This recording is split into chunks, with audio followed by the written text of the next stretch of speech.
Life, wisdom. I'm Psyche Truth correspondent Karina Rachel. Today on the Truth Talks, we're going to be discussing over-the-counter medications like Advil and Aspirin. And my question for you is, how often do you take these types of medications?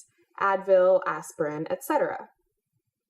I'm joined today by Dr. Jeff Eccles. He's a chiropractor here in Austin, Texas. Thank you so much for joining me. No, it's always a pleasure. So I think that the prevalence of people who take an Advil or take an aspirin, I know I am used to people all the time asking me, hey, do you have Advil? Do you have this? And it's something that I don't think that people consider as, dangerous or worry about if they're taking too many of them. But what is your perspective? Are things like Advil and aspirin, these kind of over-the-counter pills, are they safe to take on a regular basis? Absolutely not. They really aren't. A lot of people think because it's over the counter and that it's approved by the government, Federal Drug Administration, that it's safe. But the truth is, I think over 17,000 people die every year alone just from aspirin. Wow. And that doesn't include the other, what we call non-steroidal anti-inflammatory drugs or NSAIDs like Tylenol and Advil and those kind of things. Okay. Tylenol is purportedly the number one cause of liver failure in the United States, which when I heard that, I was pretty shocked. I thought alcohol would be. Right. But actually Tylenol is very damaging to the liver. So goodness. I get concerned when people tell me that, I just pop a couple of Tylenol or Advil or ibuprofen or whatever. Mm-hmm. People got to realize that these are still drugs and they have an adverse effect on the body, the liver, the kidneys, the stomach, the whole digestive system. Now, I'm not a big fan of pain at all. I'm kind of a weenie when it comes to that. Nobody really likes to hurt.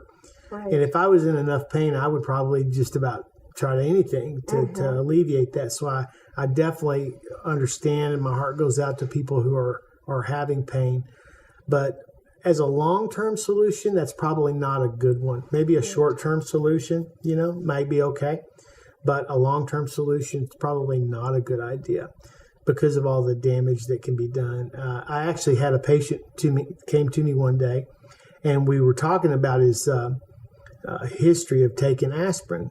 He had told him that his doctor had told him to take an aspirin every day because he had heart issues. Mm-hmm. And he developed, the aspirin actually wore a hole in his stomach, and he had a bleeding situation. He lost about 4 or 5 pints of blood before they could get him to the emergency room.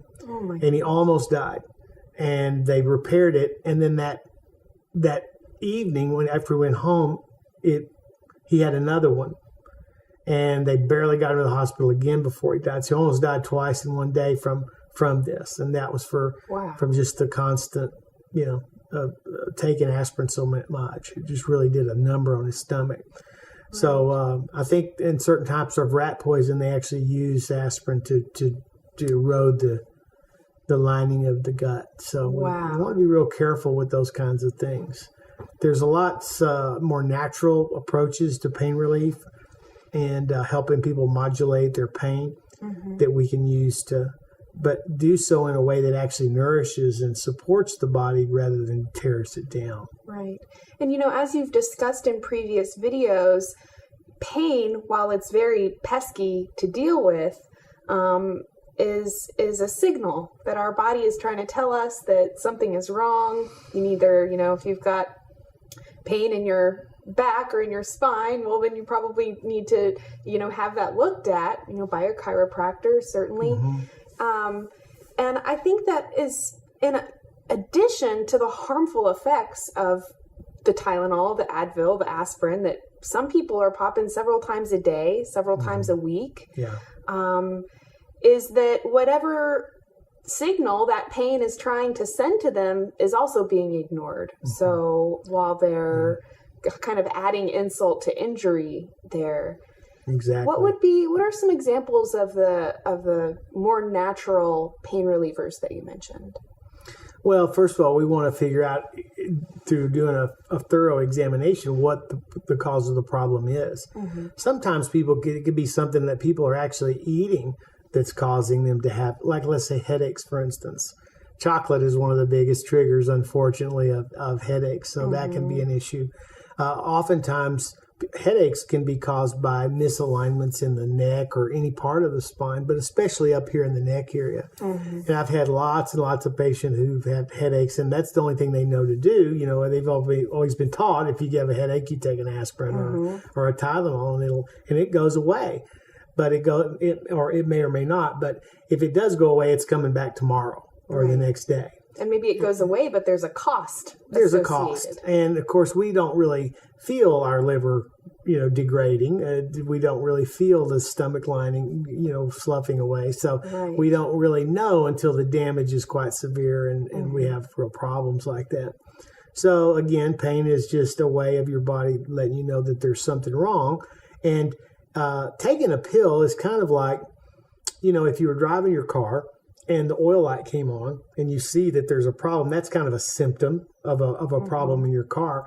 Taking a pill is kind of like taking some black spray paint and just spray painting over the oil light, going, okay, well, I don't see that symptom anymore. I guess it fixed it. Right. Up until, the next time. So then of course, you can destroy your engine doing that. So that's not a real good idea.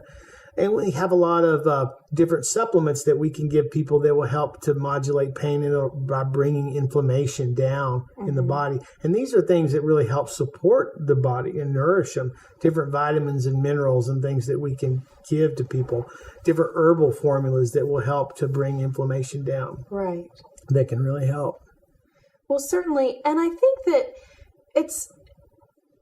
has been really interesting to me. I've definitely had a big learning experience through all of the different videos that we've made together, and actually also learning about the pain referral system within our body, where sometimes a source of pain we're feeling in our neck or our back, or for me it was my right shoulder hurting, is actually one of the organs in our body referring pain. Can you talk about that a little bit? Sure. That happens quite frequently.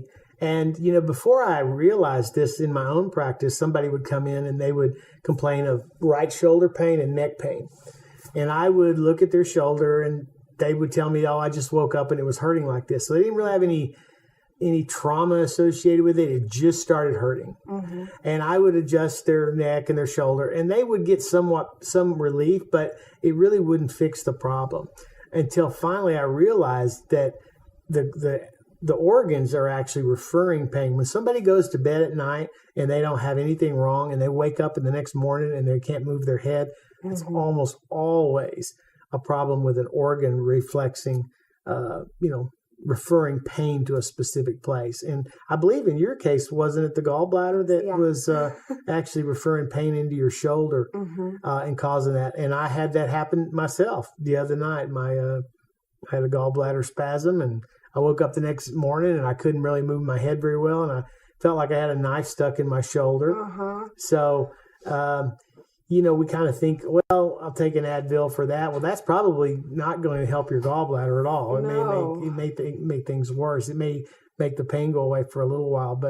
And then if that problem is ignored, then you're going to lose your gallbladder because your gallbladder usually can just get more and more unhealthy, collect more and more stones. Right. And then you'll have a gallbladder attack. You'll end up in the emergency room and you'll have to have it taken out. Yikes. And they don't think anything at all about taking your gallbladder out either. They'll do that in a heartbeat. If one little hiccup, they'll take it out. Right. And I had a friend who actually had to get his liver replaced, and he found out about a year later. Well, they actually took his gallbladder too during that procedure. I've even heard that in certain operations, they had the person open and they just arbitrarily removed their gallbladder because it could eventually go bad and then you didn't really need it anyway. Oh, goodness. And the gallbladder is essential for proper fat digestion. It also helps to make sure that our minerals get into our bones properly. So people with gallbladder that's been taken out, they can actually end up with osteoporosis. an increased risk for hip fractures and those kind of things. So it's, everything was put here for a reason, in our body. And it's, we need those kind of things. So we don't want to arbitrarily just start removing organs because they don't think they need them. Right. Well, thank you so much. We've covered a lot of ground today. And just to kind of quickly recap, I think it's really important to kind of drive home this information about Advil and aspirin and Tylenol, because I even know there's, baby Tylenol and kids Tylenol. This is something that from a very young age, at least in this country, it's very common that people are taking a Tylenol, or I remember for my mom, it was BC powder was what she used to take. And not only do these different medications cause liver stress and stress in our stomach, stress in our kidneys that you mentioned, but also it's totally ignoring the fact that pain is there for a reason. It's trying to tell you there's a problem and that you really need to address it. Yeah, and it actually gets even worse because people they'll forget. They don't realize they're maybe on a prescription medication as well.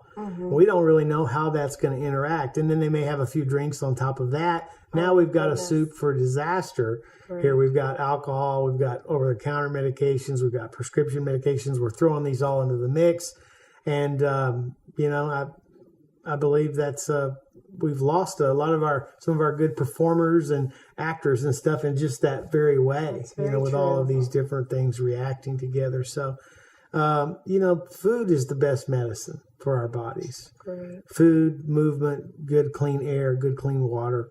And chiropractic adjustments. Adjustments are always very helpful. And it's really, really helpful that within your scope of practice, you are able to offer the standard process supplements so that in my case, for instance, where my gallbladder was referring that pain into my shoulder, I was actually able to get those supplements from you. And it actually has really helped. I've been on them for a couple of weeks now, and I'm experiencing a lot less pain. So excellent. Very good. I'm glad to hear that. Great. Well, thank you so much for your time today. My pleasure. Thank you.